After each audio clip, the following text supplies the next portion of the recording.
Hey, it's Bill Russell. I'm here in my yellow hat. I wore it at Vive and Hims to signify our partnership with Alex's Lemonade Stand Foundation and the search for cures and to combat childhood cancer. I'm just blown away by the generosity of our community. With the help of our partners, SureTest, Rackspace, CTG, and some of you giving individually, we were able to raise close to $40,000 at those two events. It is just exceptional. And I would like to thank all of you who have joined us in this cause. If you would like to be a part of it as well, go ahead and hit our page, thisweekhealth.com. You can go to the top blue banner that is on our homepage and click on that to give today. Thank you again for being a part of this effort and this cause. Today in Health IT, we're going to take a look at how AI can help reduce the cost of healthcare. There's an article out there, lists a bunch of things.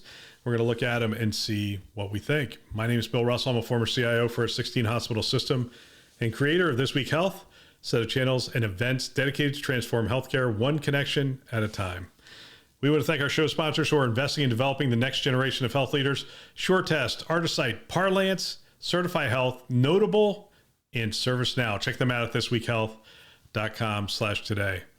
Hey, we have this news site, and you guys are already giving me feedback. I love it. I'm getting some new ideas. I haven't launched it yet, but getting some new ideas from you on how to do it. If you're interested in being a curator, if you're listening to this show, you're probably somebody who's interested in the news and what's going on. If you want to be a curator, go ahead and hit that, thisweekhealth.com/news. And right at the top, it says, if you want to be a contributor or curator of the news. The idea is we're going to have 20, 30 curators of news, people who are out there looking at their feeds, looking at different things, people who read the news. They're going to be sending those in. It's literally as simple as just sending the URL and texting it to a phone number. That's all you do. We do the rest, and it gets out there on the site after it goes through our editors.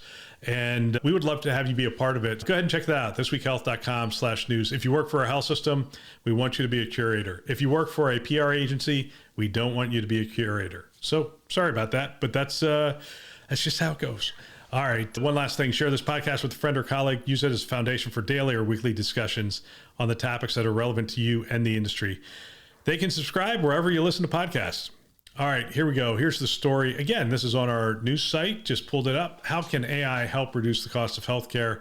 It's on a site called unite.ai. The other thing I love about this news site is I'm getting stories from a lot of different locations as people are sending them in. So fantastic. Let's see. Here's what I have to say. Few industries could benefit from financial help as much as healthcare sector. The high cost of diagnostic equipment, medical supplies, and drug therapies, plus the electricity and water required to run medical centers, adds up quickly. Those bills are often passed down to patients, leaving them with massive medical debt. AI might be able to change that if we can use it well. How much money could AI save? According to a 2023 report from the National Bureau of Economic Research, greater adoption of AI, at least the type currently on the market, could lead to 5 to 10% savings in the U.S. healthcare spending. This equates to anywhere from $200 billion to $360 billion annually. That's like real money. Even better, this figure does not factor in future advancements in AI, which could lead to even more savings. Okay, where are we going to save money? And this is the heart of the conversation. Let's see, streamlining medical visits. The word patient has never been more apt. In 2022, the average wait time for new patients to see a doctor for a non-urgent appointment was 26 days, an 8% increase compared to 2017. Desperate people are increasingly turning to urgent care centers for help, with almost 71% of these facilities now offering digital radiography to try to meet patients. Radiography. Not familiar with the term. Sorry. To try to meet patients' needs. If AI helped appointments go faster, doctors could see more patients and generate more revenue. AI could create automated summaries of patients' medical histories and interactions with the clinic, including their symptoms, diagnoses, treatments, and appointment dates. Doctors and nurses could use it to pull relevant info from the patient charts, so forth and so on. So they're essentially saying streamlining the medical visit through summaries. I think there's other ways it could streamline the medical visits, but I think that is a real potential. I'm going to give that one an A+. We absolutely could use it to streamline the medical visits. Lowering administrative costs. In 2019, the healthcare industry cost the U.S. $3.8 trillion, as we all know, with 25% going towards administrative functions like bookkeeping, scheduling, answering phone calls, and sending emails. That's a nice way of saying it. The other administrative cost, which is a majority of it, is labor, quite frankly. AI can easily take over or at least streamline those tasks. For example, ChatGPT can draft emails for a variety of different recipients and specific scenarios in a matter of seconds. It can comb through large bodies of text and summarize the main points for the reader. AI could help pharmacists see how quickly the patient goes through their current prescription or track when they are due a refill. That paragraph's messed up. Anyway, the first part of it, absolutely for administrative costs. The second part of it, a little less so. They went into the patient. Importantly, AI can power virtual assistant chatbots to help patients manage their health, info, or schedule appointments, reducing the time spent administrative tasks. By the way, I think that whole scheduling thing and triage and navigation is ripe with opportunity. I think lowering administrative costs, absolutely. I think AI has the potential also to ratchet up the amount of information flowing around, and it's almost going to require AI to summarize the information. I know that we as an organization are using AI for our internal calls, and I love the summaries we are getting from this thing. It essentially tells us what was talked about, who has what task items from it. It's exceptional. And there's been meetings that I haven't been able to go to that I get the summaries and it'll say, Bill is assigned this. And that's extremely helpful. So things not falling through the crack, helping me be more efficient and that kind of stuff. Aiding diagnosis and treatment. This is the million-dollar question. Let's see what it has to say. Researchers have recognized the potential for AI to help diagnose patients since the 1970s. The conversation about using AI for this purpose is only growing louder. I agree with that. I think it almost has to be used here. Let's see what they say. Scientists believe algorithms could analyze CT scans, absolutely. Ultrasound imaging, absolutely, hands down. Imaging is a distinct data set, right? It's the picture, it's the image, it doesn't change. And so that data set is very constant. It's actually better than most of the data sets we have because it's an image, we can look at it. X-rays are simple images and then it gets more complex as we move forward. But yes, absolutely, we can use it there. AI can detect patterns, anomalies, yes. Doctors can use AI to determine the best treatment options for specific conditions. It can help physicians notice drug interactions and follow recommended guidelines for complex cases. Yeah, I think all those things are true. We have systems, and this is where I think the other thing is. We have a lot of these individually siloed systems throughout our health system. AI, especially these large language models, might be an opportunity for application rationalization. And that's one of the areas where I'm looking at very closely here. And if I were a CIO for a health system, I'd be looking at very closely there. If it can detect drug interactions, if it can do some of these things, and I know people are going to say, oh, this is very specific and these databases are curated and so forth and so on. Absolutely, I agree with that 1,000%.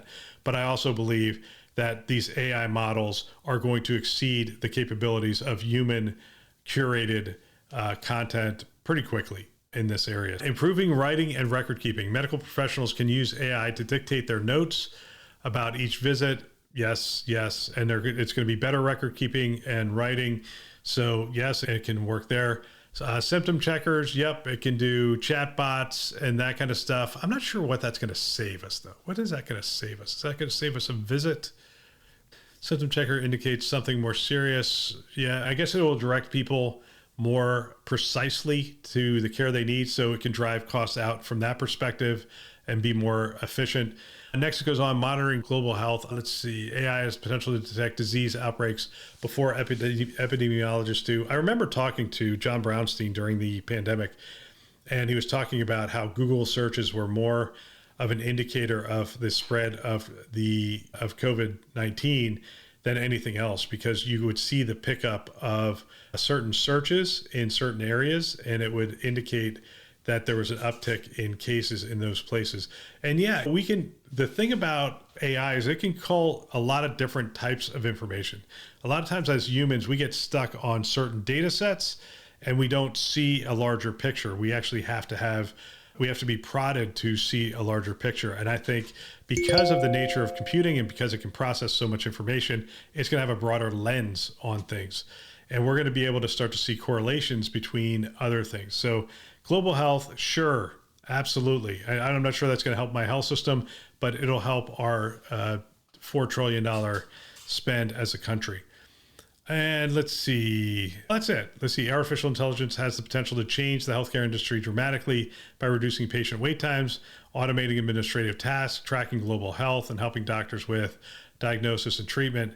AI could profoundly improve patient outcomes. At the same time, it will lower the cost of healthcare overall, making treatments more accessible for countless people. AI truly has the power to save lives. And I have no indication of if this article was written by AI or not. Zach Amos is the actual author. It was published 10 hours ago, November 14th. But at the end of the day, who knows if this stuff is written by a large language model? It is the strange world that we live in today. So anyway, that's all for today. Don't forget to check out our site, thisweekhealth.com/news. If you want to be a curator and you work for a health system, we want you to be a curator. We have 16 different categories we're looking at. So if you want to specialize on data, on interoperability, on, I don't know, health equities, you name it, we're collecting stories on all those different things. We want to be the place where people go at the intersection of technology and healthcare to, especially for healthcare providers, to find the information that's relevant for them. We want to thank our channel sponsors who are investing in our mission to develop the next generation of health leaders: SureTest, Artisight, Parlance, Certify Health, Notable, and ServiceNow. Check them out at thisweekhealth.com/today. Thanks for listening. That's all for now.